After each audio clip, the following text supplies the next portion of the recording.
नमस्कार दोस्तों, मैं सूर्यवंशी मोनू सैनी और आप देख रहे हैं ब्रेकिंग प्लस न्यूज। आज हम बात करने वाले हैं एक ऐसी राजनीति की जो असली मुद्दों से ध्यान भटकाने का सबसे आसान तरीका बन चुका है। नाम बदलने की राजनीति। उत्तराखंड में हाल ही में कई जगह के नाम बदले गए हैं और आप जानते भी हैं। सरकार का कहना है कि यह सांस्कृतिक विरासत को संजाने के लिए किया गया है, लेकिन सवाल यह उठता है कि क्या यह नाम बदलने से सड़कों की हालत सुधर जाएगी? क्या अस्पतालों में दवाइयां मिलनी शुरू हो जाएगी? क्या बेरोजगारी खत्म हो जाएगी? सरकार असल मुद्दों से ध्यान भटकाने के लिए कभी मजारों का मुद्दा उठाती है दोस्तों, तो कभी मदरसों का उठाती है और कभी नाम बदलने का खेल खेलती है।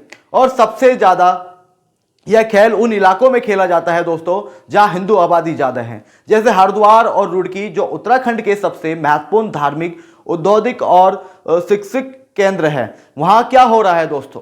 क्या आपने कभी सोचा? हरिद्वार जिले की बात करें तो यहाँ की असली समस्याएं कुछ और हैं, लेकिन सरकार कुछ और करने यहाँ पर जा रही है। रुड़की में आईआईटी जैसे प्रतिष्ठान संस्थान होने के बावजूद बेरोजगारी की समस्या लगातार यहाँ पर बनी हुई है। हरिद्वार 2 प्लेन एरिया में आता है, यानी पहाड़ों की तुलना में सुविधाओं से लेस माना जाता है। लेकिन क्या सच में ऐसा है? हरिद्वार और रुड़की की सड़कें खराब हैं और आप तस्वीरों में देख सकते हैं किस तरह की स्थिति जो है हरिद्वार की और रुड़की के आसपास की, और यहाँ पूरे एरिया की सड़कें जो आप देख रहे हैं ये बिल्कुल खराब सड़कें यहाँ पर है। गंगा और सोनाली नदी में प्रदूषित बढ़ता जा रहा है। बाढ़ और जलभराव की समस्या हर साल आती है। बेरोजगारी यहाँ पर लगातार बढ़ रही है, लेकिन इन मुद्दों पर कोई बात नहीं होगी क्योंकि सरकार चाहती ही नहीं कि इन मुद्दों पर बात हो। अब सरकार ने 15 जगहों के नाम बदल दिए गए हैं दोस्तों। गाजीवाला अब आर्यनगर हो गया है, औरंगजेबपुर शिवाजी नगर बन गया है, मियांवाला अब रामजीवाला कहलाएगा दोस्तों, अब्दुल्लापुर को दक्ष नगर कर दिया गया। इसके अलावा जातीय वोट बैंक को साधने के लिए कुछ इलाकों के नाम वहां की आबादी के हिसाब से तय किए गए हैं, जैसे कि आप देख सकते हैं और आपने देखा भी होगा बहुत सारे महापुरुषों के नाम पे, और कुछ जो है कहा है कि भगवानों के नाम पे जो है नाम रखे गए हैं। जैसे सलेमपुर राजपुताना का नाम बदलकर सूरसेन नगर रख दिया गया है। मतलब सरकार सिर्फ सांस्कृतिक पहचान के नाम पर नहीं बल्कि वोटों की गिनती को देखकर नाम बदलने का खेल खेल रही है दोस्तों। जब सरकार असली मुद्दों पर जवाब नहीं दे पाती तब इस तरह की रणनीति अपनाई जाती है।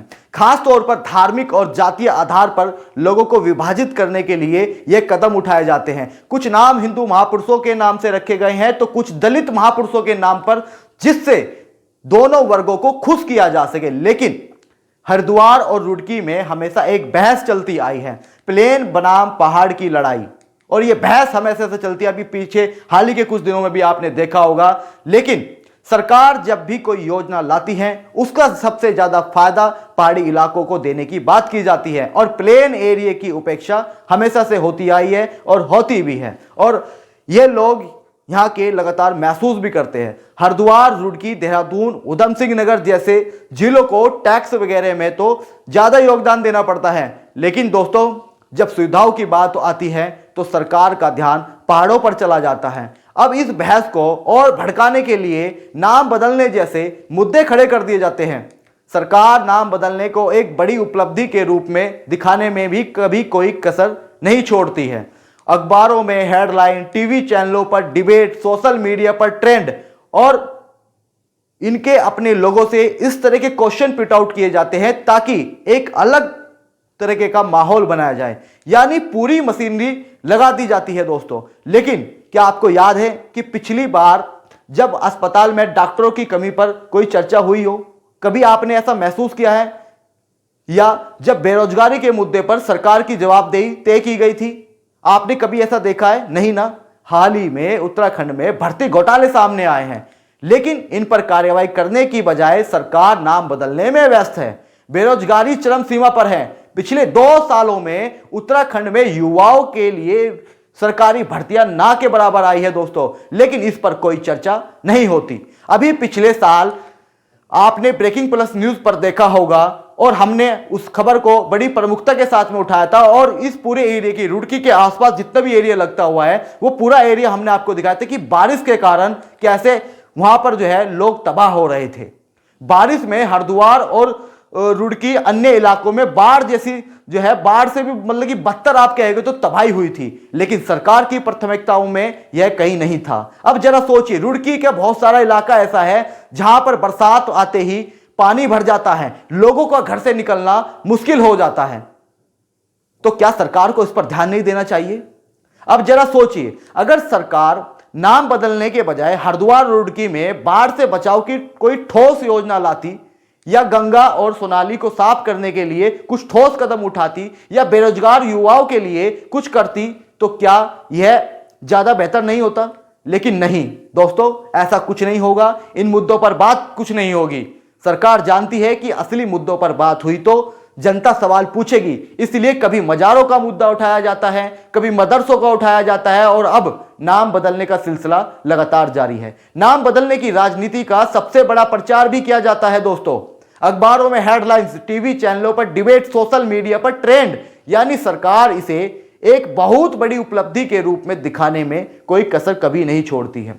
लेकिन सवाल यह है कि उत्तराखंड के लोगों को इस राजनीति को समझना है या नहीं समझना है। हरिद्वार और रुड़की की जनता को यह सोचना होगा कि क्या उन्हें नाम बदलने चाहिए या सड़कों की मरम्मत चाहिए। उनको अपने महापुरुषों के नाम चाहिए या सड़कों की या हिंदू देवी देवताओं की जो है उनको नाम चाहिए, या उनको विकास चाहिए, उनको सड़कों के मुद्दे चाहिए, या उनको जो है सड़कों की मरम्मत चाहिए। क्या उन्हें मंदिर मस्जिद की बहस में उलझाया जाना चाहिए या अपने बच्चों के लिए अच्छी शिक्षा चाहिए? यही सवाल है जो इस रिपोर्ट के जरिए हम उठा रहे हैं। अब आपको तय करना है कि आप असली मुद्दों पर सरकार से सवाल पूछेंगे या फिर इस नाम बदलने की राजनीति में उलझकर सिर्फ तमाशा देखते रहेंगे। आपकी राय क्या है दोस्तों? हमें कमेंट करके जरूर बताइए और जुड़े रहिए ब्रेकिंग प्लस न्यूज के साथ, क्योंकि हम लाते हैं आपके लिए सबसे निष्पक्ष और बेबाक खबरें। तब तक के लिए नमस्कार।